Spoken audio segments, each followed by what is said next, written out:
En la mañana de la radio, El Mañanero. Información, música, ustedes y nosotros. La información y la mejor música. El Mañanero, haciéndote el aguante estés donde estés.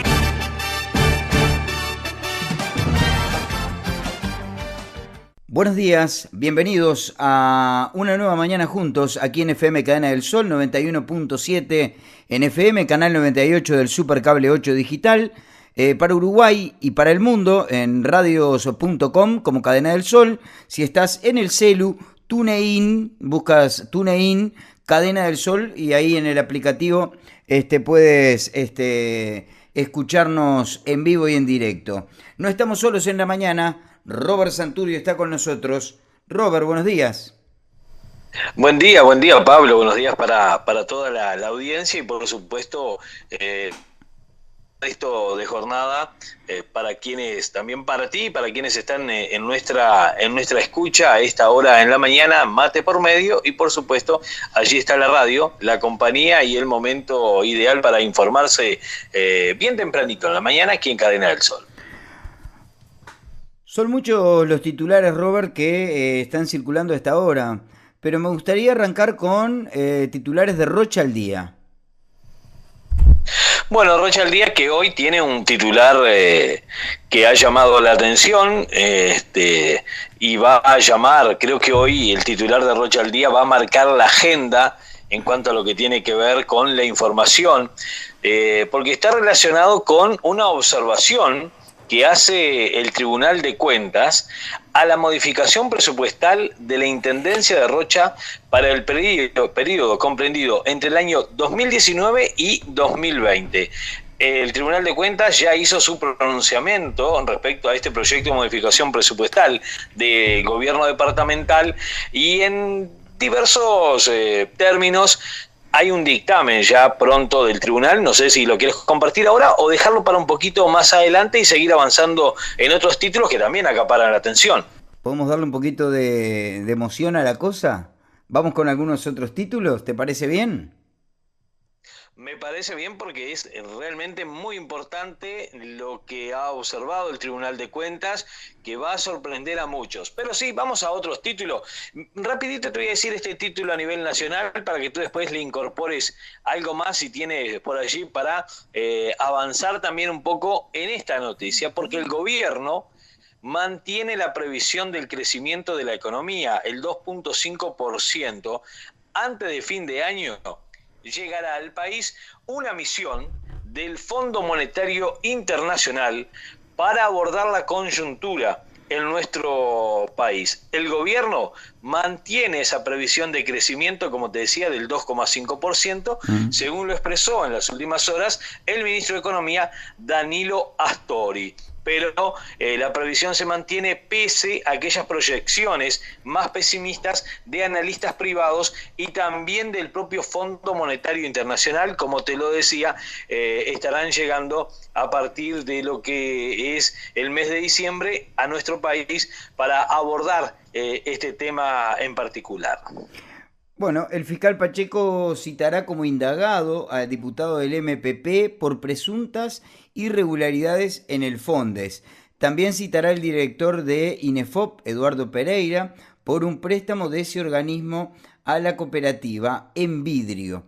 El fiscal del crimen organizado, Luis Pacheco, afirmó este jueves al Observador que citará como indagado al diputado del Movimiento de Participación Popular, bien digo, sí, Daniel Placeres. No sé si tú tuviste la posibilidad de ver el programa Santo y Seña, donde, las denuncias fueron muy, pero muy contundentes, y luego de emitido el programa, ¡puf!, el fiscal del crimen organizado, Luis Pacheco, dice que va a citar a Daniel Placeres.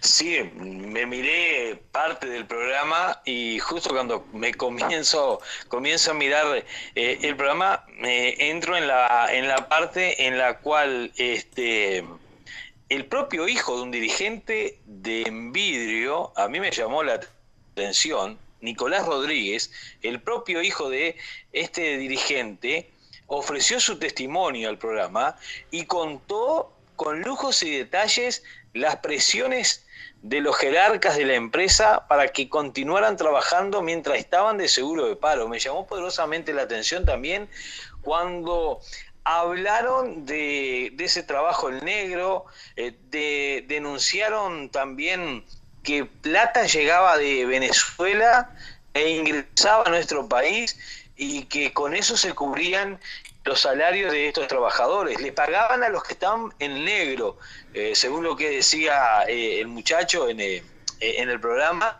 pero a los que trabajaban y estaban en regla, a eso se les quedaba debiendo. Ese era uno de los debates que el muchacho presentó, que era el debate que él tenía con su padre, que era uno de los dirigentes de Envidrio, ¿no? Sí, no, y aparte lo del seguro, ¿no? Estaban en el Sí, por seguro, supuesto. estaban en el seguro y le pagaban por fuera le pagaban por fuera la diferencia. Y Sí, señor. esa plata ¿de dónde salía? Porque ahí es donde está la cuestión. ¿Por qué pagar el negro ese dinero? Porque había algo escondido. Hoy vamos a tener en el tercer bloque del programa, vamos a estar con el doctor Enrique Viana, y le vamos a preguntar de este tema y de otros. Tenemos muchas cosas para hablar con él. Pero a mí me llama la atención, verdaderamente. Lo que pasó Sí. con Envidrio es algo que me llama la atención. ¿Tenemos más títulos? Sí. Tenemos más títulos, tenemos, por ejemplo, para señalar a esta hora de la mañana, es que el propio presidente Tabaré Vázquez se lamentó el conflicto de los anestésicos quirúrgicos y señaló que el propio Sindicato Médico del Uruguay es el más representativo que hay en nuestro país. Y hoy el titular, con un título bien jugoso, está en Montevideo Portal, alguien que me alcance el bisturí. El presidente señaló que la Constitución y la ley son claras al respecto y lamentó enormemente el conflicto que mantiene el sindicato anestésico quirúrgico con el sindicato médico, donde el sindicato anestésico quirúrgico lo que reclama es la creación de un subgrupo dentro del grupo 15 del Consejo de Salarios que corresponde a los servicios de salud y anexos. Y bueno, la Constitución y la ley son bien claras. Cada agrupamiento de trabajadores es representado por el sindicato más representativo y en el caso de los médicos, los más representativos son el Sindicato Médico del Uruguay y la Federación Médica del Interior. Fue lo que señaló el propio presidente de la República que está allí en Montevideo Portal en la mañana de hoy. Sí, y hablando del presidente, el presidente que se mostró, defendió en realidad el ingreso de las tropas de Estados Unidos y dijo que Uruguay no podía negarse al pedido en el marco del G20 en Argentina. Y por otro lado, el PIT-CNT rechaza el ingreso de tropas por el G20 por ser un riesgo, dicen, para la soberanía nacional. ¿Tú crees que puede generar un riesgo para la soberanía nacional? No creo, no creo, no. Tú dices que, por ejemplo, que si Estados Unidos decidiese atacarnos, no serían unos 20 minutos más o menos y con permiso, sin permiso lo harían igual. Yo creo que no tienen... Sí, sí, sí, sí. Sí, sí, con permiso, como tú bien lo dices, o sin permiso, la soberanía nacional no creo que sea el gran riesgo y la amenaza porque unos aviones estén pasando o llegando a nuestro país. Ya lo han hecho en otras oportunidades y nunca ha pasado absolutamente nada en nuestro país, ¿no? Cuando vino nada más ni nada menos que el presidente de Estados Unidos aquí a nuestro país, hubo un despliegue fantástico de la milicia estadounidense en nuestro país. Yo recuerdo que en Montevideo se situó toda Montevideo, calles cortadas, lugares que no se podían acceder. Llegó nada más ni nada menos que el presidente de los Estados Unidos y no pasó nada. Llegó, compartió el momento con el presidente actual de nuestro país, se fueron hacia Estados Unidos y no pasó absolutamente nada en nuestro país. No se atacó la soberanía, no hubo ninguna amenaza a la seguridad nacional.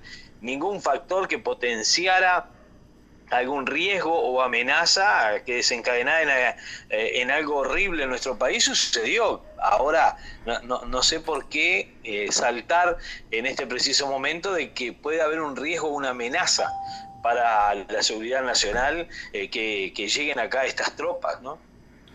Eh, Cada maestro con su librito, ¿no? bueno, tengo un par de noticias sobre el balneario. OCE comenzó los Sí, trabajos para señor. llevar agua corriente a Punta Rubia. Esto había sido un reclamo vecinal durante años. Y en Arachania se creó una comisión de vecinos para trabajar en la identidad del lugar. Funciona de hace 3 años implementando cambios en la comunidad a través de proyectos en los que buscan integrar a los vecinos del balneario. Están publicados en La Paloma hoy. Esto del agua lo de Arachania está buenísimo que esto esté pasando hace tantos años, pero lo de OCE me parece algo notable, ¿eh? Sí, sí, un reclamo. De hace muchos años, yo recuerdo que en el primer Consejo de Ministros que se estuvo celebrando aquí en nuestro departamento, en las horas previas a este Consejo de Ministros, en las reuniones que se realizaron en Rocha Capital, vecinos llegaron desde Punta Rubia con ese reclamo, se reunieron con las autoridades correspondientes y le plantearon que era una necesidad, ¿no? Que era algo muy vital para ese lugar contar con el agua potable. Y bueno, ya veo que siguieron trabajando y llevando adelante su reclamo a los lugares correspondientes y dio sus frutos, ¿no? Me parece muy bueno, y creo yo que los vecinos se merecen un aplauso y un reconocimiento por esa lucha constante en reclamar algo que es de ellos, que les corresponde, y que bueno, que las autoridades se escucharon. La verdad que me quedo contento por estos vecinos y también por los vecinos de Arachania, que tienen una placita realmente fantástica, con juegos para niños, con diversas actividades que se realizan durante los fines de semana, con diversas propuestas. En el verano llega el cine al aire libre, los vecinos están trabajando en el reciclaje, se reúnen en esta placita y entre todos se colabora para cuidar el medio ambiente, comenzando en este lugar, para después tomar ese ejemplo y llevarlo a otros lugares para convivir mucho mejor con la naturaleza. Quiere decir que estas dos comunidades hoy están trabajando, vecinos comprometidos con ellas, y que me parece bárbaro, ¿no? Porque de esta manera nos comprometemos a cuidar lo nuestro, para disfrutarlo nosotros y para ofrecérselo a quienes vienen en las vacaciones a disfrutar de estos lugares preciosos que tiene la costa atlántica. Hablando de lo que tú estabas hablando recién, me encuentro acá también en Montevideo Portal, dice, no detenga su motor. Astori destacó consumo interno, inversiones y exportaciones como motores para crecimiento de la economía. Ahora, yo pregunto, ¿no? El consumo interno de los uruguayos, lo que el ministro llama consumo interno. Yo he escuchado por ahí que Uruguay, a todos los uruguayos, los escucho a diario, quejarse de que el dinero no alcanza. Y Astori está basando en que el crecimiento del Uruguay, y lo pone primero, lo destaca en primera instancia, que lo que va a hacer que el motor no se detenga del Uruguay es el consumo interno. Ahora mi pregunta es, Robert, ¿hasta cuándo podemos seguir consumiendo? Porque, por lo que tengo entendido, han cerrado muchas empresas, ha caído mucho el trabajo, ¿y el consumo interno? ¿Qué pasa? Si vamos a situarnos en el consumo interno, vamos porque la gente nos va a decir enseguida, ¿no? Lo que se me vino a la mente. Miren que los uruguayos tienen para salir a vacacionar. Entonces, el turismo que tenemos hoy en nuestro país es turismo interno. Vamos a traer el turismo interno a nuestro departamento. ¿Hacia dónde va el turismo interno en el departamento de Rocha a vacacionar? ¿Cuál es el lugar que elige? Dentro de la costa atlántica, los 180 kilómetros de costa que tiene nuestro departamento, eligen la barra de Chuy. ¿Por qué?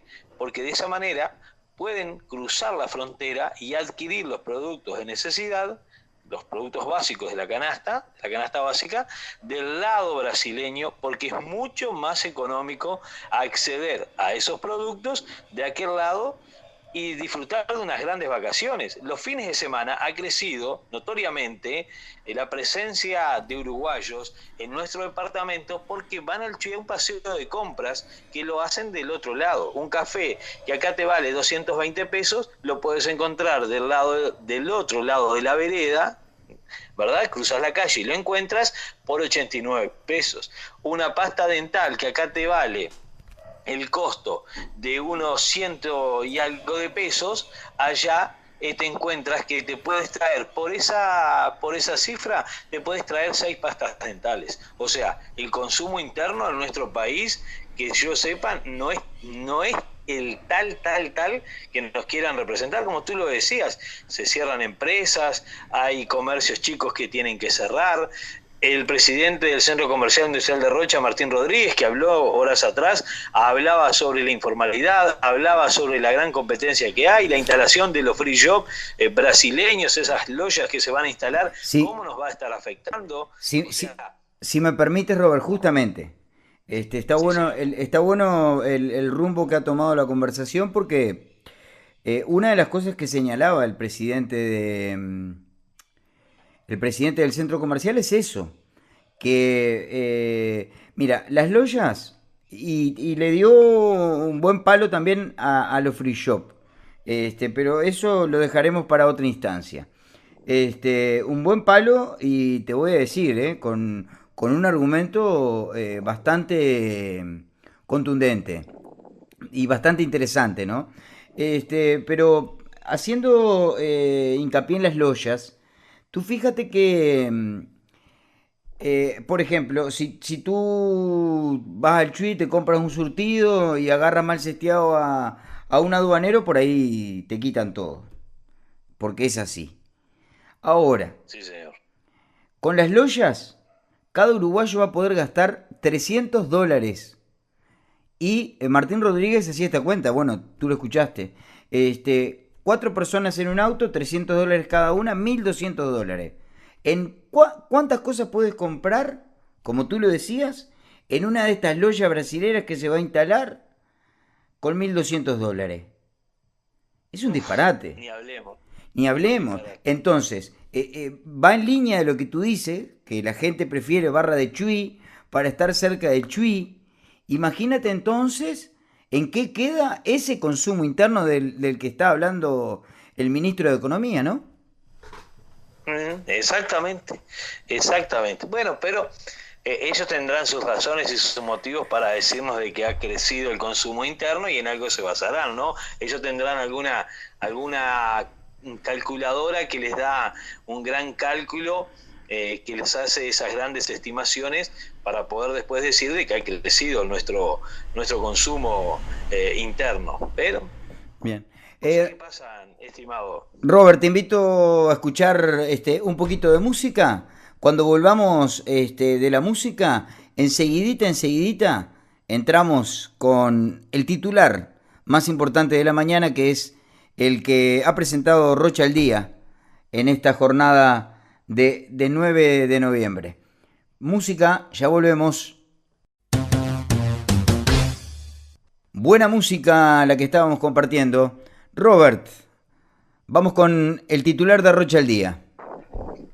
Bueno, vamos con este titular. Es como decía al comienzo, es un pronunciamiento del Tribunal de Cuentas que tomó la resolución, ¿verdad?, sobre el proyecto de modificación presupuestal de la Intendencia de Rocha para el periodo 2019-2020.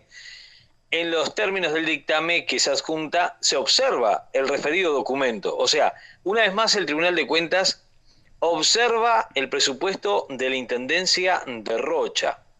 El tribunal examinó el proyecto de modificación presupuestal para el periodo 2019-2020 Toda la información está incluida en un referido proyecto y los supuestos sobre los que se basa son responsabilidad del organismo que lo emite, es lo que se nos señalaba desde el Tribunal de Cuentas. Bueno, la Intendencia remitió el 29 de junio de este año a la Junta Departamental de Rocha el proyecto para modificar el presupuesto por el periodo 2019-2020. Cumple la Intendencia con lo dispuesto en el artículo 214 de la Constitución de la República. Y el Legislativo Departamental, en la sesión del 28 de agosto de este año, aprobó en general y en particular por unanimidad, atención, unanimidad de 28 ediles presentes, aprobó dicho proyecto de modificación presupuestal que comenzará a regir desde el 1 de enero del año entrante, ¿verdad? La Junta Departamental remitió las actuaciones a efectos de recabar el dictamen de este tribunal, ingresando las mismas en el mes de septiembre al Tribunal de Cuentas. Y aquí están los detalles. La Intendencia no prevé dentro del planillado la cuantificación a asignar respecto al financiamiento del déficit para el periodo 2016-2020, ¿verdad? No prevé dentro de su planillado la cuantificación para asignar respecto al financiamiento del déficit en el periodo 2016-2020. Tampoco se establece en el proyecto cómo se va a financiar dicho déficit, contraviniéndose en consecuencia con lo dispuesto en el artículo 225 de la Constitución de la República, se informó. El dictamen del tribunal en relación a la rendición de cuentas, escuche, rendición de cuentas correspondiente al ejercicio 2014, o sea, ejercicio del ex intendente Artigas Barrios, resultó adverso en relación al déficit acumulado y demás estados. ¿Sabía usted? Para ponerlo, perdón Robert, para ponerlo en palabras que sean un poco más claras, ¿fue deficitaria la Intendencia de Artigas Barrios? Bueno, según lo que está en el Tribunal de Cuentas y en este proyecto de la Intendencia para el periodo 2019-2020, o sea, desde el año 2016 al año 2020, ese primer proyecto que presentó la Intendencia, ¿verdad?, para todo lo que tenía que ver con su presupuesto, nunca se incluyó, al igual que ahora, cuando se hace la presentación o la modificación del presupuesto, nunca se incluyó de qué manera se iba a cuantificar el financiamiento del déficit. Nunca se colocó de qué manera se iba a financiar dicho déficit. O sea, la Intendencia en el periodo del intendente Artigas Barrios hasta el 2014, ahí tuvo un gran déficit. Y ese déficit no se cubrió, no se colocó en el presupuesto de Aníbal Pereira de qué manera se iba a cubrir o si se iba a financiar el déficit. Y el déficit suma, anóteselo bien ahí, el déficit suma, escuche, más de 12 millones de dólares. Para pasarlo a palabras más criollas, ¿la Intendencia de Rocha estaría debiendo 12 millones o perdió desde el 2014 a la fecha 12 millones? En el 2014 se hizo el cierre de todo lo relacionado con la Intendencia Departamental de Rocha y, o sea, del gobierno de Artigas Barrios. La Intendencia en ese periodo tuvo, obviamente, una recaudación importante, pero lo que se desprende del Tribunal de Cuentas es que en aquella oportunidad hubo un gasto por encima de lo que ingresó en sus arcas. Bien, O sea, perdón, sí. Eso es lo que genera el déficit. Sale más de lo que entra. Ahora, estamos hablando de que el déficit de la comuna de Rocha alcanza 12 millones de dólares. Sí, porque el déficit establecido por la Intendencia ascendía a 421.124 421.124.754 pesos al día de hoy. Usted, al valor que está el dólar en la pizarra, lo convierte y le da más de 12 millones de dólares. Barbaridad. Y el presupuesto del intendente Aníbal Pereira, que es lo que observa el Tribunal de Cuentas, no establece de qué manera se va a sanear la deuda o de qué manera se va a financiar dicho déficit. Esto contraviniéndose en consecuencia lo que dispone el artículo 225 de la Constitución de la República. Y ahí es que el dictamen del tribunal en relación a la rendición de cuentas correspondiente a ese ejercicio resultó adverso en relación al déficit acumulado y los demás estados.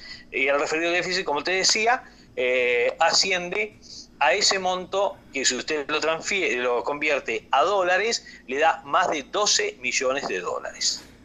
Qué disparate. O sea, la oposición no sé si tomó en cuenta, porque usted escuchó bien lo que tiene que ver con... Mire, ya empezó la gente a llamar por teléfono. Lo que está relacionado con el pasaje de la Intendencia a la Junta, y la Junta se lo pasa al Tribunal de Cuentas. No escuché en este tiempo algún edil departamental que saliera a hablar que la Intendencia tiene un déficit de 12 millones de dólares. O sea que pueden pasar dos cosas. Que todos los ediles omitieron leerlo, omitieron decirlo, o simplemente se les pasó a todos al mismo tiempo. O se le pasó, porque mire, le voy a decir más. No sé si tenemos tiempo, pero le voy a decir, mire. Le voy a decir algo más de lo que quedó observado por parte del Tribunal de Cuentas. También se le observa a este proyecto que presenta el intendente de modificación de su presupuesto algunos dineros o algunos impuestos que se colocan en el planillado de una manera que no deben ser colocados. Por ejemplo, aquellos ingresos originados por la actividad comercial se presentan dentro del capítulo precios y no en el capítulo resultado de la actividad comercial e industrial como lo establece la norma. Se incluyen en el capítulo otros conceptos recursos originados por ingresos financieros. Se incluye como recursos de la Intendencia los ingresos por concepto de garantía de licitación, los cuales esos ingresos constituyen fondos de terceros. Y se presenta dentro del capítulo otros conceptos, recaudación sin discriminar. Y se incluye además dentro del capítulo precios aquellos ingresos originados por la recaudación de los conceptos de chapas, matrículas y libretas de propiedad, que esos deben ser incluidos como tasas. Y asimismo incluye como precios los ingresos originados por concepto de canon, el cual debió haberse clasificado dentro del capítulo concesiones, y los ingresos de origen nacional no se presentan en forma desagregada como lo establece la ordenanza del propio Tribunal de Cuentas. O sea, hay asignaciones presupuestales que tampoco fueron presentadas en forma comparativa con las vigentes, y ahí se incumple con lo dispuesto en el artículo 216, inciso final de la Constitución de la República. Y no se prevé tampoco dentro del planillado lo que yo les decía, lo de la cuantificación a asignar respecto al financiamiento del déficit para el periodo 2016-2020.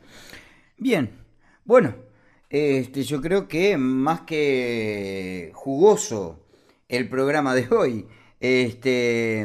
Vamos a escuchar un poco más de música, se va a venir la entrevista con el doctor Viana y seguramente el programa de hoy va a dar que hablar, Robert. La verdad que cuando me dijiste cuando me dijiste que tenías una bomba, nunca esperé que fuera Molotov. Vamos a la música. Continuamos avanzando en el Mañanero y recibimos y agradecemos mucho la gentileza de que nos haya atendido el ex fiscal, el doctor Viana. ¿Me escucha por ahí, doctor? Sí, cómo no, buen día, ¿qué tal? Buenos días. Bueno, lo hemos convocado porque nos gustaría saber un poco más sobre el efecto Bolsonaro. Queremos ver concretamente, ¿no? ¿Qué repercusiones puede traer la asunción del electo presidente este 1 de enero del 2019? ¿Va a haber coletazos para el Uruguay, según su opinión, doctor? Mire, yo creo que los efectos o cierta connotación que puede tener lo de Brasil, más bien son efectos, a mi juicio, más simbólicos, ¿no? Creo que en Brasil uno puede extraer, y muchos ciudadanos pueden extraer la conclusión, de que fue derrotado aquella opción que ofrecía más de lo mismo. Es decir, si Brasil venía sufriendo problemas de corrupción, problemas de gobernantes asociados con empresarios robándole al pueblo, para decirlo en términos bien directos, el pueblo, o gran parte del pueblo, la gran mayoría del pueblo dijo, eso no lo quiero.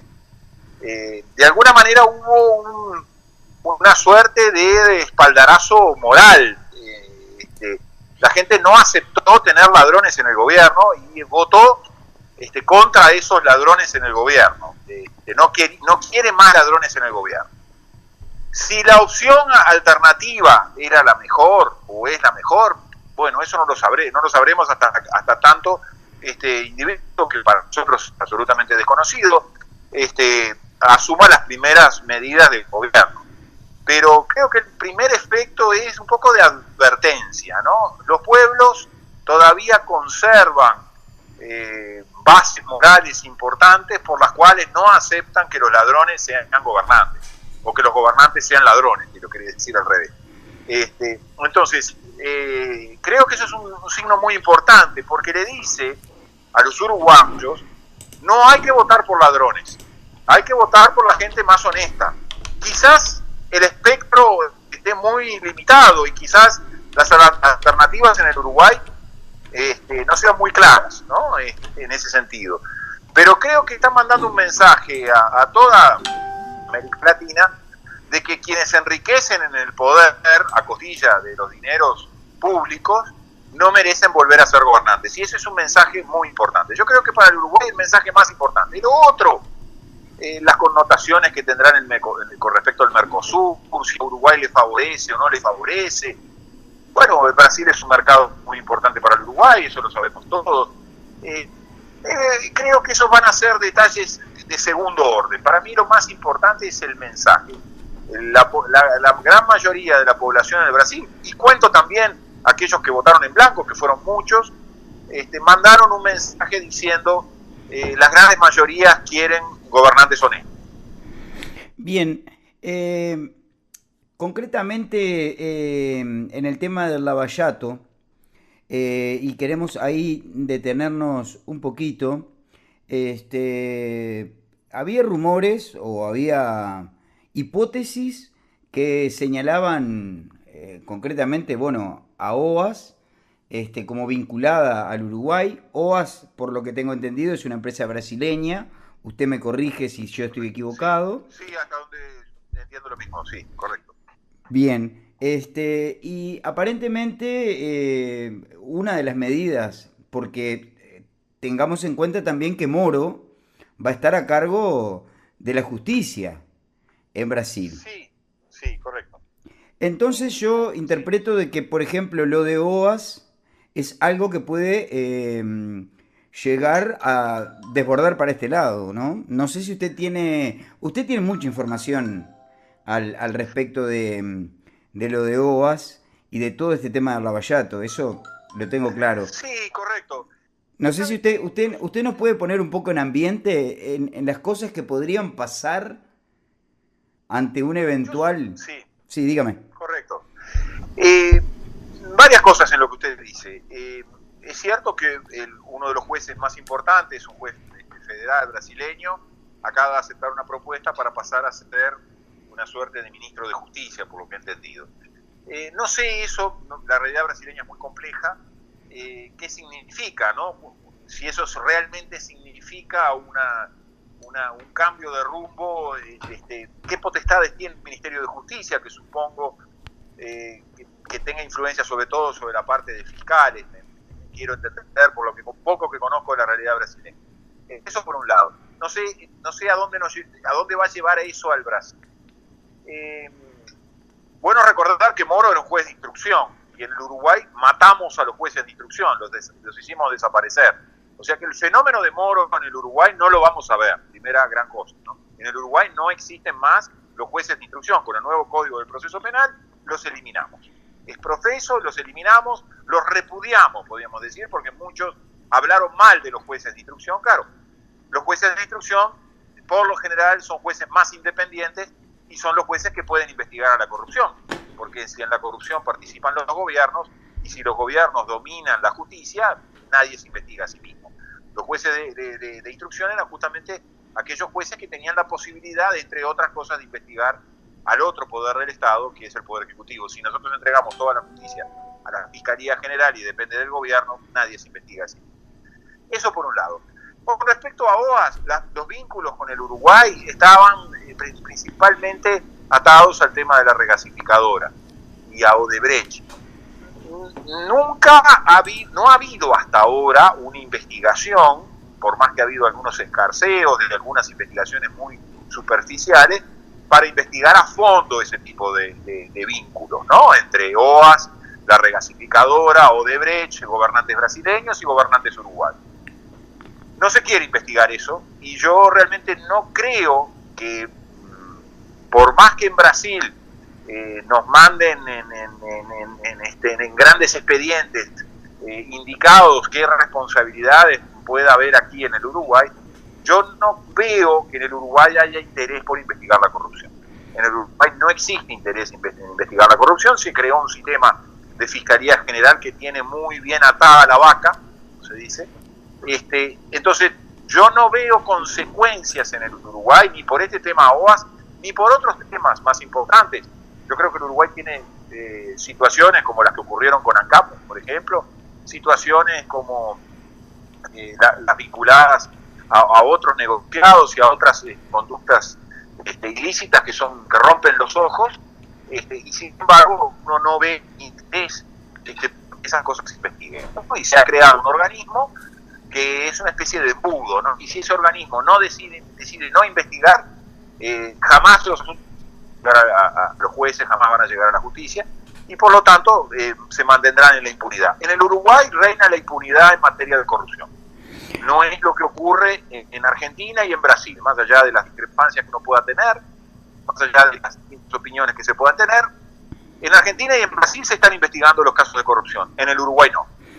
Bien, pero sin embargo, Abdala, diputado, sí, creo que es diputado. Abdala cree que lo invertido... Es diputado, sí, el diputado Pablo Abdala. Pablo Abdala. Él reflota el tema de la regasificadora y dice en una nota de prensa, el diputado del Partido Nacional Pablo Abdala sostuvo que la confirmación que hizo el gobierno de que el proyecto de la regasificadora dejó de ser una prioridad no hace sino irrecuperable el dinero invertido por el Estado, que es de unos 100 millones de dólares. ¿Usted piensa lo mismo de esto? Es muy probable que las conclusiones a las que llegó el diputado Pablo Abdala, tardíamente, ¿no? Ha estado como una investigadora en el Parlamento hace ya más de un año. Esto es como las investigaciones criminales cualquiera, ¿no? Si los casos que no se resuelven en las 24 y 72, 48, 72 horas, los hechos de sangre muy difícilmente se puedan resolver. Bueno, las estafas que se alargan con investigadoras en comisiones parlamentarias por más de un año, es muy difícil que se llegue a conclusiones, ¿no? Acá lo que debió haberse hecho era una denuncia penal como la que hizo el doctor Gustavo Salle en su momento por este mismo tema, hace ya unos cuantos años, ¿no? Entonces, yo a veces sospecho de estas comisiones investigadoras, porque me parece que son alongaderas, ¿no? a aquella vieja expresión que decía, si no quieres resolver un problema, crea una comisión, ¿no? Bueno, las investigaciones de las comisiones parlamentarias, por lo general, terminan en resultados muy magros. Fijémonos lo que pasó con ANCAP. De las 10 denuncias que se hicieron, prácticamente se terminó procesando por un solo asunto. Y yo estoy seguro que de las 10 denuncias, por lo menos 9 asuntos eran para que hubiera procesamiento y procesamiento con prisión. Y nada de eso tuvimos. Me parece que con esto de la regasificadora está pasando esto. Que obviamente todos los uruguayos estamos pagando todos los días el desastre del negociado de la regasificadora, donde algunos se deben haber beneficiado y se deben haber llenado los bolsillos. Mire, hace poquito vino unos periodistas argentinos que están vinculados al tema famoso de los cuadernos y las investigaciones periodísticas argentinas. Y en un momento uno de ellos, cuando se le preguntó sobre el tema de la corrupción, lo que se llama la corrupción estructural, dijo algo muy concreto, muy específico. Nuestros países, los países sudamericanos, porque somos los que conocemos, los que vemos las realidades más cercanas, van a tener que rever cómo son los vínculos entre los empresarios de la construcción y los gobernantes y los políticos. Porque casi todas las jodas, casi para decirlo en términos bien, que se entiendan bien, casi todos los negociados, las estafas, están vinculados a las relaciones entre los empresarios de la construcción, de las grandes obras viales, y los gobernantes y los políticos. Esa relación está mal armada, ¿no? Es una relación que está mal armada. Es obvio que los estados tienen que construir carreteras, tienen que construir puertos, tienen que arreglar las calles, tienen que hacer eso, pero tienen que hacerlo siempre con empresarios amigos que luego untan los bolsillos de los políticos y de los gobernantes. ¿No habrá otra forma de organizar el trabajo y organizar el desarrollo de un país que no sea robando el dinero del pueblo? Yo creo, mire que estas preguntas yo me las hago todos los días. El otro día yo lo planteaba en otra emisora. ¿Se puede gobernar sin robar? Porque nosotros los sudamericanos estamos un poco ya extenuados, ¿no? Hemos visto tantos robos, tantas estafas, tantos gobiernos corruptos que terminamos diciendo, bueno, pero ¿o será que para gobernar hay que tener ladrones en el poder? Yo quiero creer que no, y quiero creer, por eso les decía lo del principio, que lo de Brasil es un nuevo soplo en ese sentido de esperanza, en el sentido de que la gente optó por no tener gobernantes ladrones, ¿no? Y en el caso de Acciona, entonces, ¿qué explicación se puede brindar con el tema que surgió ahora con esto de UPM? Está al tanto de lo que pasó con la empresa española Acciona, ¿no? Sí, correcto, por el tema, Acciona es por el tema del tren. Sí. Correcto. Sí, mire, cuando se hacen este tipo de grandes negocios donde hay mucho dinero en juego, si se cumple con la regla de la licitación pública, internacional en este caso, por los volúmenes de dinero y porque ese tipo de emprendimientos no lo puede hacer una empresa local, o no lo pueden hacer empresas locales, obviamente. Cuando se hacen esos llamados hay que ser muy prolijo y muy severo, ¿no? No puede ser que usted diga, bueno, hago un llamado, una licitación pública y ya la tengo media arreglada, se la voy a dar a fulanito o a menganito.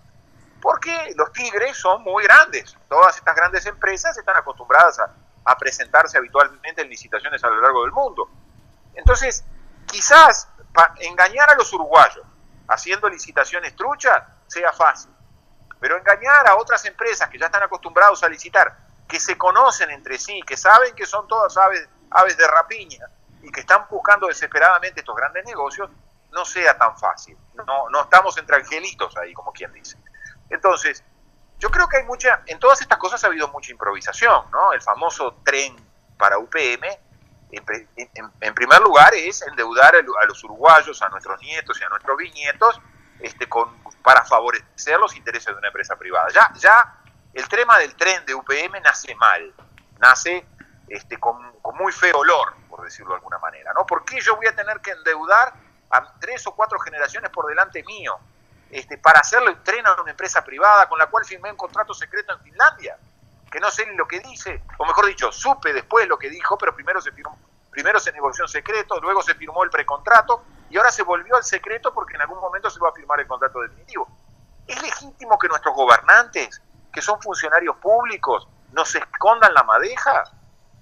¿O eso es sospechoso de que hay algo sucio? Porque ¿por qué tienen que escondernos el negocio? O mejor dicho, nuestros gobernantes tienen que hacer negocios. Nuestros gobernantes no se tienen que dedicar a gobernar en lugar de hacer negocios con empresas extranjeras. ¿Es legítimo que un funcionario público tenga intereses privados y negocie con los privados? Yo creo que todas estas cosas nos hacen pensar en lo siguiente: o vivimos en una república o vivimos en otra cosa que no es una república. Es que podamos ponerle muchos nombres, ¿no? Pero no es una república. Bien, el fiscal Pacheco citará como indagado al diputado del MPP por presuntas irregularidades en el Fondes. Está al tanto de esto que saltó, si no mal recuerdo, creo que ayer en un informe contundente de Santo y Seña, de nuestros colegas del Canal 4 Monte Carlo, y que dejaron al descubierto una especie de negociado bastante raro, ¿no? Sí. Yo le voy a ser muy sincero. Yo soy bastante escéptico en el resultado de una investigación de esas características. ¿Sabes por qué soy bastante escéptico? Porque digo, tuvo que aparecer un programa de televisión para que no se supiera esto. Nadie actuó de oficio. ¿Para qué creamos una Fiscalía General y con un número exorbitante de fiscales? ¿Para qué tenemos todos los mecanismos de investigación, de denuncia a todos los niveles? Para que venga un canal de televisión y 4 o 5 periodistas y nos muestren una cosa que nosotros teníamos que haber investigado y averiguado mucho antes. Yo creo que como el negocio del vidrio hay muchísimos negocios muy sospechosos, ¿no? Pero yo soy escéptico porque cuando veo a la Fiscalía actuar solícita, muy rápido el fiscal de corte, actuar inmediatamente, y resulta que estos hechos ya se conocían de mucho tiempo atrás y nadie había hecho nada, me suena muy raro, muy raro, perdóneme. Usted sabe que yo estoy leyendo la nota y dice: Pacheco aseguró que recibió el informe de la Junta de Transparencia y Ética Pública sobre el préstamo de los 15 millones por parte del Fondes a la cooperativa Alas Uruguay, impulsada por ex trabajadores de Pluna. Esto es otro tema que también quedó en el olvido y si bien es también algo un poco similar, ¿no? ¿Verdad? Mire, cuando el fiscal Pacheco pida el procesamiento de algún gobernante o ex gobernantes de peso, empezaré a creer en el fiscal Pacheco. ¿No cree en el fiscal Pacheco? No creo en el fiscal Pacheco. Y en el fiscal Jorge Díaz ni le pregunto. No, ni me pregunte. Bueno, ¿cuál es la diferencia que existe hoy actualmente entre estos códigos, ¿no? Entre este código que se aprobó, que usted advirtió al respecto, y recuerdo que nos informó que renunciaba en un programa, en una entrevista que le estábamos haciendo para Pan y Circo en su momento. Correcto. Usted mismo dijo: bueno, miren, yo renuncio, les voy a dar una noticia que a todos nos cayó como un balde de agua fría, porque muchos siguieron defendiendo posteriormente el nuevo código del proceso penal, e incluso fiscales muy conocidos que ahora también renunciaron y que se plegaron a sectores políticos, pero en su momento el único que le salió con los tapones de punta fue usted, doctor. Ahora, usted dijo hoy al principio de la nota algo que a mí me parece muy interesante de resaltar y me gustaría que me lo explicase. ¿Por qué dice usted que aquí los poderes se juntan? ¿Por qué dice usted que la Fiscalía nunca va a procesar a nadie del gobierno? Porque se creó una institución llamada Fiscalía General para que fuera la puerta, para que tuviera la llave de la puerta de entrada a los juzgados. Nada va a ir a un juzgado si no pasa primero por la Fiscalía, porque los jueces ya no pueden investigar. Entonces, la investigación está en manos, se le arrancó a los jueces y se le dio a los fiscales. Pero se creó para eso una institución llamada, que se le dio la forma de servicio descentralizado, pero que tiene una gran dependencia del gobierno de turno, ¿no? Del gobierno actual. Hay una dependencia muy importante. Quien ocupa el cargo de fiscal general es una persona que todo el mundo sabe, Vox Populi, que es ex integrante del Partido Comunista. Entonces tenemos un organismo llamado Fiscalía General, que es una fiscalía política, es una fiscalía del gobierno. Cuando usted crea ese organismo, elimina la independencia interna de los fiscales y los somete a todos a instrucciones y a directivas de ese único fiscal, y a su vez genera un vínculo, genera lo que yo le decía, el monopolio de la investigación. Ningún juez se puede poner a investigar algo porque estaría incumpliendo el nuevo Código del Proceso que le impide, le prohíbe investigar. Bueno, todas esas cosas que se llevan por delante la Constitución de la República tiene además esta otra connotación que yo le había dicho. Cuando usted concentra en un organismo del gobierno la investigación de los hechos del gobierno, es difícil que alguien se investigue a sí mismo. Y eso es lo que a mí me torna muy escéptico, y los hechos me han dado la razón. ¿Qué asunto de gran corrupción hemos tenido con un resultado de un procesamiento con prisión de algún funcionario? Perdón. El caso Sendik, que es el único que uno lo ve, y fue un procesamiento de 10 denuncias por la más chiquita, ¿no? Sí. Ahora, una cosa que a mí me llama la atención es por qué este código fue apoyado por todos los partidos políticos. Porque creo que no hubo, fue sin excepciones, o creo que Unidad Popular puede ser que haya votado en contra. Correcto. Y mire que lo digo por una línea nomás de coherencia que ha demostrado Unidad Popular nada más. Creo que se debe haber opuesto. Si no se opuso, esto fue aprobado por todos los partidos. Ahora, ¿qué pasa? Porque uno lee en las redes sociales, lee en los comentarios de los diarios sobre las noticias, como que el Código del Proceso Penal beneficia a los rapiñeros, a los ladrones. Pero, ¿esto es así o la vara va un poco más alta? Mire, es una mezcla de circunstancias. Lo que sucedió fue que el código estableció un mecanismo que conduce a que todo se arregle mediante el sistema de pactos. Es decir, los fiscales se tienen que acostumbrar, y le invito a los oyentes a buscar en el diccionario un verbo que existe, que se llama paccionar. Los fiscales tienen que paccionar, tienen que pactar, tienen que estar buscando constantemente pactos y acuerdos. Eso es algo traído del proceso penal norteamericano, donde se pactan el 95% de los asuntos. Solamente un 5% de esos asuntos se lleva a juicio. ¿Sabe? Acá en el Uruguay, última cifra dada por el señor ministro de la Suprema Corte, el doctor Chediak, habla de que en el Uruguay se ha llevado a juicio en un año de vigencia del código solamente el 3% de las causas penales. O sea, estamos todavía por debajo del nivel de juicios penales de Estados Unidos. ¿Por qué? Porque todo lo demás se pacta, se acuerda. Cuando usted pacta y acuerda, tiene que entregar algo y tiene que transformar la verdad, no se va a la verdad. Entonces, ¿esto qué quiere decir? Para hablarlo en términos que el oyente lo entienda bien. El hecho de repente es una rapiña, pero para conseguir que el tipo confiese, se lo bajo a un hurto, que tiene menos pena. Entonces, lo que provoca eso es una suerte de mensaje de impunidad. ¿Pero por qué se estableció este mecanismo? ¿Para darle impunidad a los rapiñeros? No, en principio no. Perdón que lo interrumpa, doctor. Ahí apunta mi pregunta concretamente. Se les escapó la tortuga porque aparentemente sería para beneficio de unos y terminó beneficiando a otros, y creo que se le fue un poco de las manos todo, ¿no? Mire, hay una vieja regla que a uno le enseñan en la Facultad de Derecho, que es la siguiente. Por más que no se quiera, la ley es general y abstracta. ¿Qué quiere decir esto?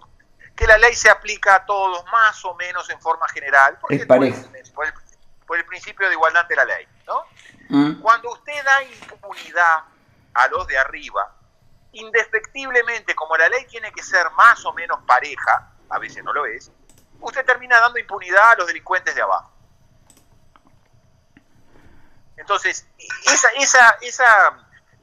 esa circunstancia es enseñada por los viejos profesores de facultad, por el doctor Soler, que era un insigne jurista argentino, penalista argentino. Él decía, cuando se dicta una ley, hay muchos que dicen, no, esta ley va a ser para favorecer a determinados sujetos, pero termina favoreciendo a otros sujetos, como dice usted, se le escapa la tortuga, que de repente no estaban pensados en favorecer.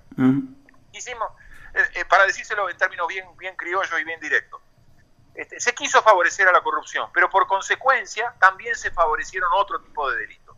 Se estableció un sistema de pactos para que los ricos y los gobernantes y los empresarios corruptos jamás fueran presos, pero ese sistema de pactos lleva a que los rapiñeros de repente no vayan lo suficientemente presos.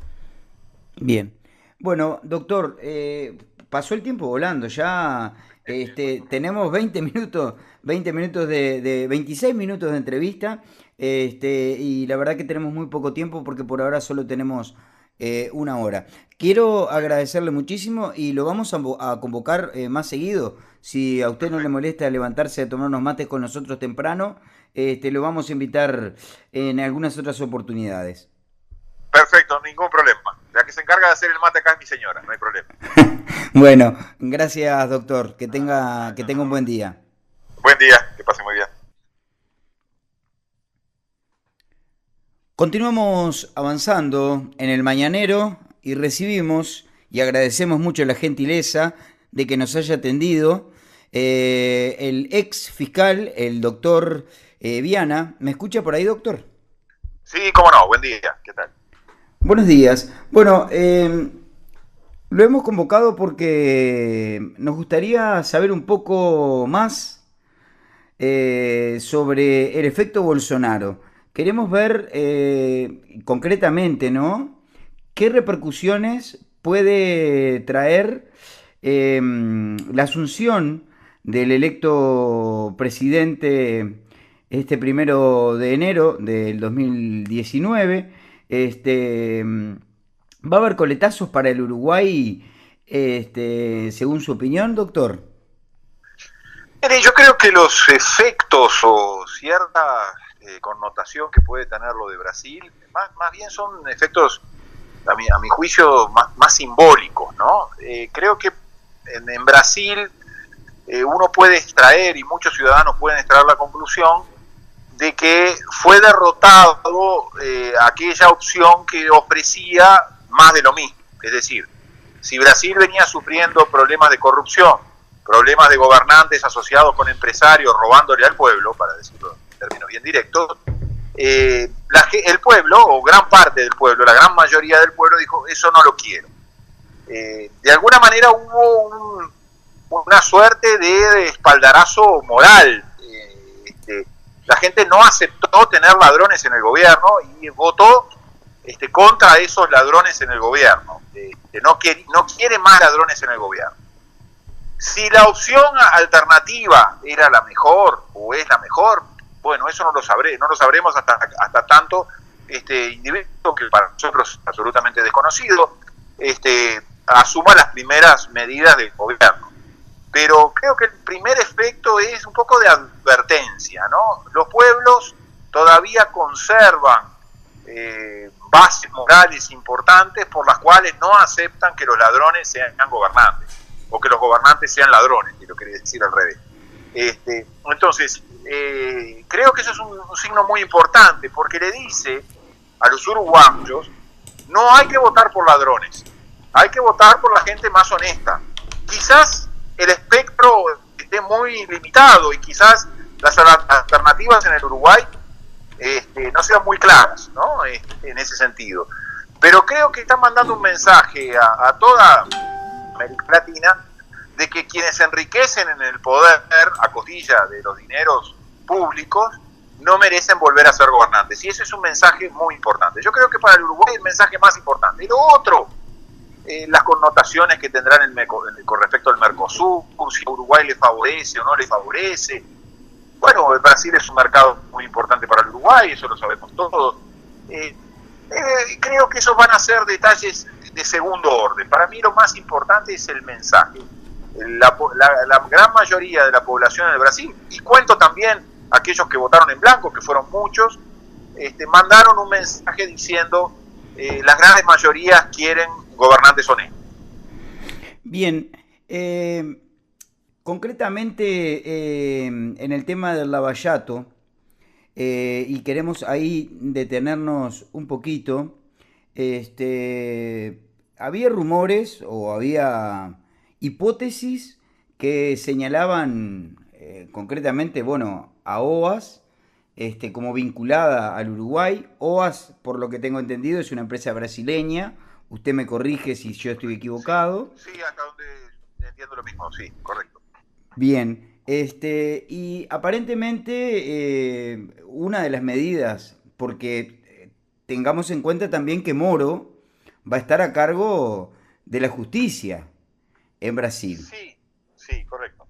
Entonces yo interpreto de que, por ejemplo, lo de OAS es algo que puede llegar a desbordar para este lado, ¿no? No sé si usted tiene mucha información al respecto de lo de OAS y de todo este tema del Lavallato, eso lo tengo claro. Sí, correcto.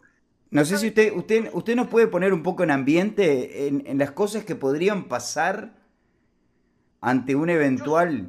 Sí, dígame. Correcto. Varias cosas en lo que usted dice. Es cierto que uno de los jueces más importantes, un juez federal brasileño, acaba de aceptar una propuesta para pasar a ser una suerte de ministro de justicia, por lo que he entendido. No sé eso, la realidad brasileña es muy compleja. ¿Qué significa, no? Si eso realmente significa un cambio de rumbo, ¿qué potestades tiene el Ministerio de Justicia? Que supongo que tenga influencia sobre todo sobre la parte de fiscales. Quiero entender por lo que poco que conozco de la realidad brasileña. Eso por un lado. No sé a dónde va a llevar eso al Brasil. Bueno recordar que Moro era un juez de instrucción y en el Uruguay matamos a los jueces de instrucción, los hicimos desaparecer. O sea que el fenómeno de Moro en el Uruguay no lo vamos a ver, primera gran cosa, ¿no? En el Uruguay no existen más los jueces de instrucción. Con el nuevo Código del Proceso Penal los eliminamos. Es profeso, los eliminamos, los repudiamos, podríamos decir, porque muchos hablaron mal de los jueces de instrucción. Claro, los jueces de instrucción por lo general son jueces más independientes y son los jueces que pueden investigar a la corrupción, porque si en la corrupción participan los gobiernos y si los gobiernos dominan la justicia, nadie se investiga a sí mismo. Los jueces de instrucción eran justamente aquellos jueces que tenían la posibilidad, entre otras cosas, de investigar al otro poder del Estado, que es el Poder Ejecutivo. Si nosotros entregamos toda la justicia a la Fiscalía General y depende del gobierno, nadie se investiga a sí mismo. Eso por un lado. Con respecto a OAS, los vínculos con el Uruguay estaban principalmente atados al tema de la regasificadora y a Odebrecht. No ha habido hasta ahora una investigación, por más que ha habido algunos escarceos de algunas investigaciones muy superficiales, para investigar a fondo ese tipo de vínculos, ¿no? Entre OAS, la regasificadora, Odebrecht, gobernantes brasileños y gobernantes uruguayos. No se quiere investigar eso y yo realmente no creo que, por más que en Brasil nos manden en grandes expedientes indicados qué responsabilidades pueda haber aquí en el Uruguay, yo no veo que en el Uruguay haya interés por investigar la corrupción. En el Uruguay no existe interés en investigar la corrupción. Se creó un sistema de Fiscalía General que tiene muy bien atada la vaca, como se dice. Entonces yo no veo consecuencias en el Uruguay ni por este tema OAS ni por otros temas más importantes. Yo creo que el Uruguay tiene situaciones como las que ocurrieron con ANCAP, por ejemplo, situaciones como las vinculadas a otros negociados y a otras conductas ilícitas que rompen los ojos, y sin embargo uno no ve interés que esas cosas se investiguen, ¿no? Y se ha creado un organismo que es una especie de embudo, ¿no? Y si ese organismo no decide no investigar, jamás los jueces jamás van a llegar a la justicia y por lo tanto se mantendrán en la impunidad. En el Uruguay reina la impunidad en materia de corrupción. No es lo que ocurre en Argentina y en Brasil, más allá de las discrepancias que uno pueda tener, más allá de las opiniones que se puedan tener. En Argentina y en Brasil se están investigando los casos de corrupción, en el Uruguay no. Bien, pero sin embargo, Abdala, diputado, sí, creo que es diputado. Abdala cree que lo invertido, Es diputado, sí, el diputado Pablo Abdala. Pablo Abdala. Él reflota el tema de la regasificadora y dice en una nota de prensa, el diputado del Partido Nacional Pablo Abdala sostuvo que la confirmación que hizo el gobierno de que el proyecto de la regasificadora dejó de ser una prioridad no hace sino irrecuperable el dinero invertido por el Estado, que es de unos 100 millones de dólares. ¿Usted piensa lo mismo de esto? Sí, es muy probable que las conclusiones a las que llegó el diputado Pablo Abdala, tardíamente, ¿no? Ha estado con una investigadora en el Parlamento hace ya más de un año. Esto es como las investigaciones criminales cualquiera, ¿no? Si los casos que no se resuelven en las 24 y 72, 48, 72 horas, los hechos de sangre muy difícilmente se puedan resolver. Bueno, las estafas que se alargan con investigadoras en comisiones parlamentarias por más de un año, es muy difícil que se llegue a conclusiones, ¿no? Acá lo que debió haberse hecho era una denuncia penal como la que hizo el doctor Gustavo Salle en su momento por este mismo tema. Hace ya unos cuantos años, ¿no? Entonces, si yo a veces sospecho de estas comisiones investigadoras, porque me parece que son alongaderas, ¿no?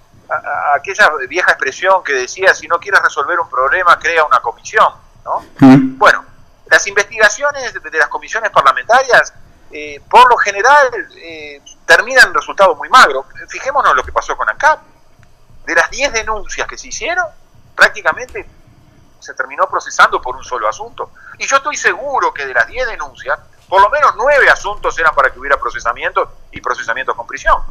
Y nada de eso tuvimos. Me parece que con esto de la regasificadora está pasando esto. Que obviamente todos los uruguayos estamos pagando todos los días el desastre del negociado de la regasificadora, donde algunos se deben haber beneficiado y se deben haber llenado los bolsillos. Mire, hace poquito vinieron unos periodistas argentinos que están vinculados al tema famoso de los cuadernos y las investigaciones periodísticas argentinas. Y en un momento uno de ellos, cuando se le preguntó sobre el tema de la corrupción, lo que se llama la corrupción estructural, dijo algo muy concreto, muy específico. Nuestros países, los países sudamericanos, porque somos los que conocemos, los que vemos las realidades más cercanas, van a tener que rever cómo son los vínculos entre los empresarios de la construcción y los gobernantes y los políticos. Porque casi todas las jodas, casi para decirlo en términos bien, que se entiendan bien, casi todos los negociados, las estafas, están vinculados a las relaciones entre los empresarios de la construcción, de las grandes obras viales, y los gobernantes y los políticos. Esa relación está mal armada, ¿no? Es una relación que está mal armada. Es obvio que los estados tienen que construir carreteras, tienen que construir puertos, tienen que arreglar las calles, tienen que hacer eso, pero tienen que hacerlo siempre con empresarios amigos que luego untan los bolsillos de los políticos y de los gobernantes. ¿No habrá otra forma de organizar el trabajo y organizar el desarrollo de un país que no sea robando el dinero del pueblo? Yo creo, mire que estas preguntas yo me las hago todos los días. El otro día yo lo planteaba en otra emisora. ¿Se puede gobernar sin robar? Porque nosotros los sudamericanos estamos un poco ya extenuados, ¿no? Hemos visto tantos robos, tantas estafas, tantos gobiernos corruptos que terminamos diciendo, bueno, pero ¿o será que para gobernar hay que tener ladrones en el poder? Yo quiero creer que no, y quiero creer, por eso le decía lo del principio, que lo de Brasil es un nuevo soplo en ese sentido de esperanza, en el sentido de que la gente optó por no tener gobernantes ladrones, ¿no? Y en el caso de Acción, entonces, ¿qué explicación se puede brindar con el tema que surgió ahora con esto de UPM? Está al tanto de lo que pasó con la empresa española Acciona, ¿no? Sí, correcto, por el tema, Acciona es por el tema del tren. Sí. Correcto. Sí, mire, cuando se hacen este tipo de grandes negocios donde hay mucho dinero en juego, si se cumple con la regla de la licitación pública, internacional en este caso, por los volúmenes de dinero y porque ese tipo de emprendimientos no lo puede hacer una empresa local, o no lo pueden hacer empresas locales, obviamente. Cuando se hacen esos llamados hay que ser muy prolijo y muy severo, ¿no? No puede ser que usted diga, bueno, hago un llamado, una licitación pública y ya la tengo media arreglada, se la voy a dar a fulanito o a menganito. Porque los tigres son muy grandes. Todas estas grandes empresas están acostumbradas a presentarse habitualmente en licitaciones a lo largo del mundo. Entonces, quizás engañar a los uruguayos haciendo licitaciones truchas sea fácil, pero engañar a otras empresas que ya están acostumbrados a licitar, que se conocen entre sí, que saben que son todas aves de rapiña y que están buscando desesperadamente estos grandes negocios, no sea tan fácil. No estamos entre angelitos ahí, como quien dice. Entonces, yo creo que en todas estas cosas ha habido mucha improvisación, ¿no? El famoso tren para UPM, en primer lugar, es endeudar a los uruguayos, a nuestros nietos y a nuestros bisnietos, para favorecer los intereses de una empresa privada. Ya el tema del tren de UPM nace mal, nace con muy feo olor, por decirlo de alguna manera, ¿no? ¿Por qué yo voy a tener que endeudar a 3 o 4 generaciones por delante mío para hacerle un tren a una empresa privada con la cual firmé un contrato secreto en Finlandia? Que no sé ni lo que dice, o mejor dicho, supe después lo que dijo, pero primero se negoció en secreto, luego se firmó el precontrato y ahora se volvió al secreto porque en algún momento se va a firmar el contrato definitivo. ¿Es legítimo que nuestros gobernantes, que son funcionarios públicos, nos escondan la madeja? ¿O eso es sospechoso de que hay algo sucio? Porque ¿por qué tienen que escondernos el negocio? O mejor dicho, nuestros gobernantes tienen que hacer negocios. Nuestros gobernantes no se tienen que dedicar a gobernar en lugar de hacer negocios con empresas extranjeras. ¿Es legítimo que un funcionario público tenga intereses privados y negocie con los privados?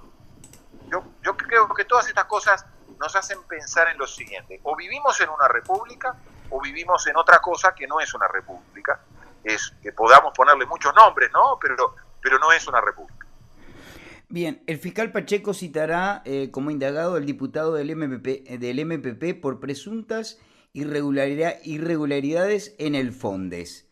Está al tanto de esto que saltó, si no mal recuerdo, creo que ayer en un informe contundente de Santo y Seña, de nuestros colegas del Canal 4 Monte Carlo, y que dejaron al descubierto una especie de negociado bastante raro, ¿no? Sí. Yo le voy a ser muy sincero. Yo soy bastante escéptico en el resultado de una investigación de esas características. ¿Sabe por qué soy bastante escéptico? Porque digo, tuvo que aparecer un programa de televisión para que no se supiera esto. Nadie actuó de oficio. ¿Para qué creamos una Fiscalía General y con un número exorbitante de fiscales? ¿Para qué tenemos todos los mecanismos de investigación, de denuncia a todos los niveles? Para que venga un canal de televisión y 4 o 5 periodistas y nos muestren una cosa que nosotros teníamos que haber investigado y averiguado mucho antes. Yo creo que como el negocio del vidrio hay muchísimos negocios muy sospechosos, ¿no? Pero yo soy escéptico porque cuando veo a la Fiscalía actuar solícita, muy rápido el fiscal de corte, actuar inmediatamente, y resulta que estos hechos ya se conocían de mucho tiempo atrás y nadie había hecho nada, me suena muy raro, muy raro, perdóneme. Usted sabe que yo estoy leyendo la nota y dice: Pacheco aseguró que recibió el informe de la Junta de Transparencia y Ética Pública sobre el préstamo de los 15 millones por parte del Fondes a la cooperativa Alas Uruguay, impulsada por ex trabajadores de Pluna. Esto es otro tema que también quedó en el olvido y si bien es también algo un poco similar, ¿no, verdad? Mire, cuando el fiscal Pacheco pida el procesamiento de algún gobernante o ex gobernantes de peso, empezaré a creer en el fiscal Pacheco. ¿No cree en el fiscal Pacheco? No creo en el fiscal Pacheco. ¿Y en el fiscal Jorge Díaz ni le pregunto? No, ni me pregunte.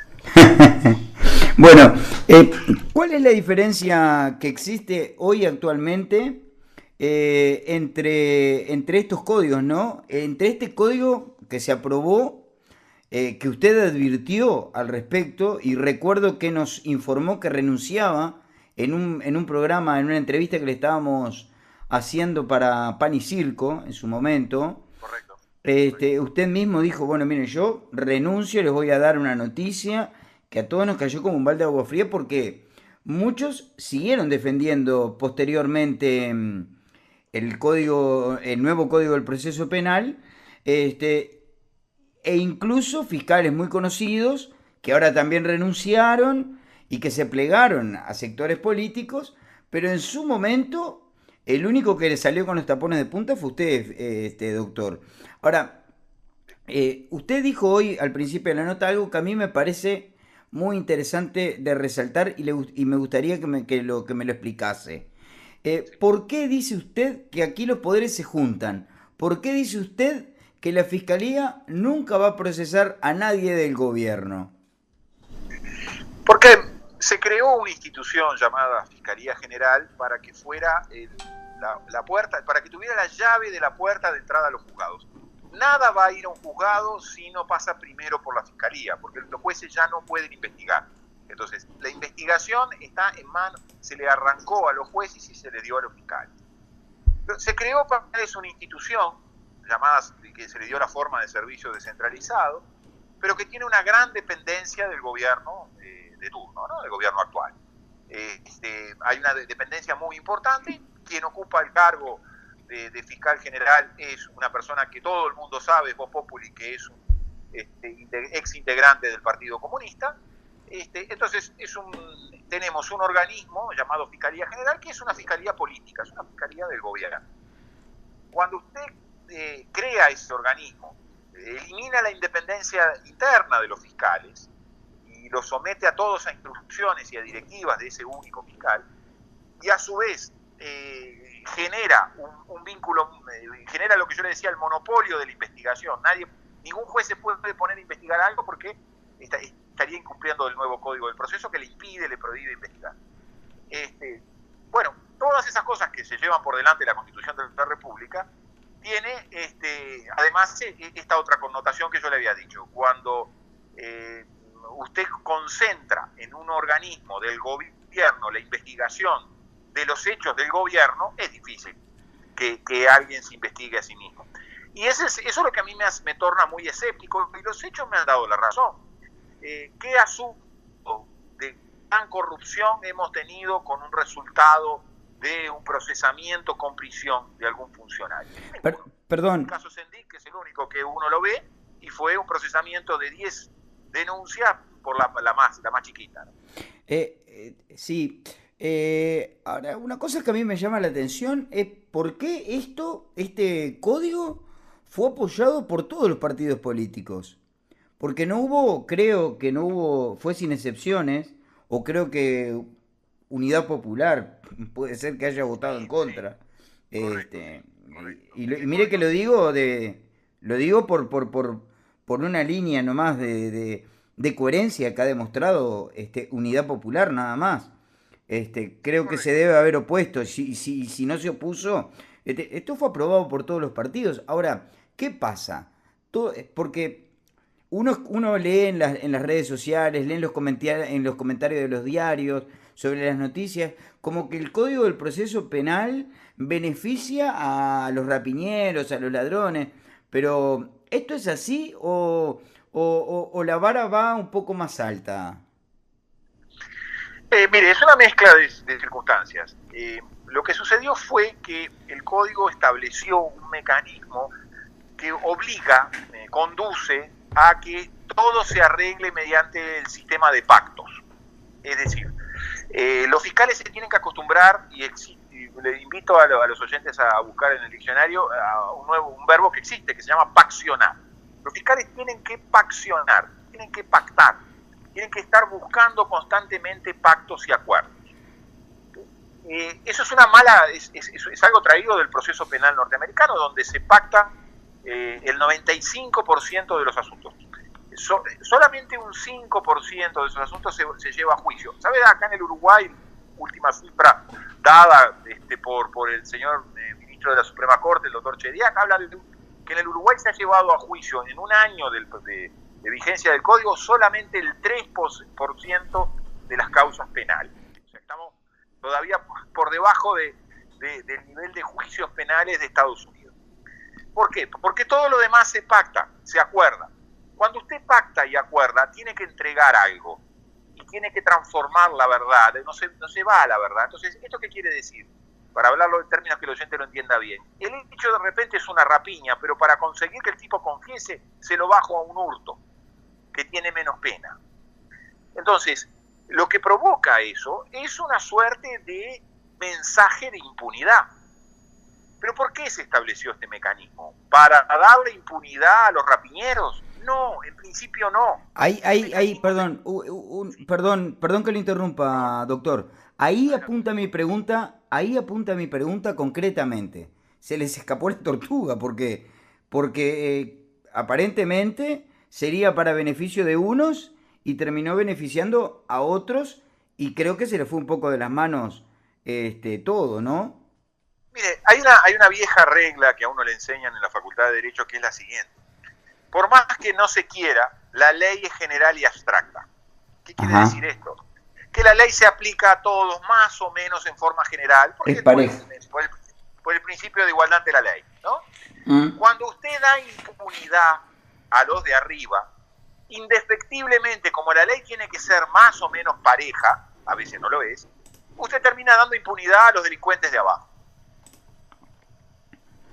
Entonces, esa circunstancia es enseñada por los viejos profesores de facultad, por el doctor Soler, que era un insigne jurista argentino, penalista argentino. Él decía, cuando se dicta una ley, hay muchos que dicen, no, esta ley va a ser para favorecer a determinados sujetos, pero termina favoreciendo a otros sujetos, como dice usted, se le escapa la tortuga, que de repente no estaban pensados en favorecer. Hicimos, para decírselo en términos bien criollos y bien directos, se quiso favorecer a la corrupción, pero por consecuencia también se favorecieron otro tipo de delitos. Se estableció un sistema de pactos para que los ricos y los gobernantes y los empresarios corruptos jamás fueran presos, pero ese sistema de pactos lleva a que los rapiñeros de repente no vayan lo suficientemente presos. Bien. Bueno, doctor, pasó el tiempo volando, ya tenemos 26 minutos de entrevista, y la verdad que tenemos muy poco tiempo porque por ahora solo tenemos una hora. Quiero agradecerle muchísimo y lo vamos a convocar más seguido. Si a usted no le molesta levantarse a tomar unos mates con nosotros temprano, lo vamos a invitar en algunas otras oportunidades. Perfecto, ningún problema. La que se encarga de hacer el mate acá es mi señora, no hay problema. Bueno, gracias, doctor. Que tenga un buen día. Buen día, que pase muy bien. Así pasaba el doctor Viana, entonces, en el Mañanero. Robert, tenemos que despedirnos, nos hemos quedado sin tiempo. Nos hemos quedado sin tiempo, se nos terminó la semana y bueno, a disfrutar del fin de semana y a seguir en la compañía de Cadena del Sol porque hay muchísimo para compartir en este viernes aquí en la 91.7. Que pasen bien. Hasta luego, chau.